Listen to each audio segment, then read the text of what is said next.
Well, what's an ionic bond? An ionic bond is when you have a metal and a nonmetal, as we just reviewed. Metals tend to lose electrons to become cations. That means that they have a positive charge. And nonmetals tend to gain electrons to become negatively charged. That makes them an anion. So you have a cation and an anion.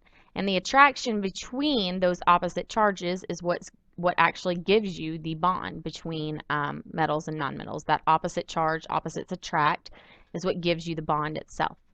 In ionic bonding, electrons are going to be completely transferred, and they're going to have atoms that have a positive charge and a negative charge. And then again, the attraction between the positive and negative is what gives you the actual bond itself with ionic bonding.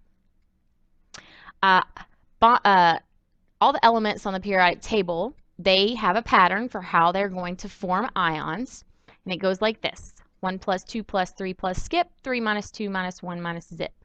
So everybody in this first column is going to be a 1 plus. So everybody over here is going to lose 1 electron to become 1 positive. So hydrogen, lithium, sodium, potassium, rubidium, all these guys are going to be 1 pluses. In this column, everybody's going to be a 2 plus. This column, everybody will be 3 plus. This next column we're going to skip. We'll talk about it later. And then we have 3 minus in this column, 2 minus in that column, 1 minus in this column, zip.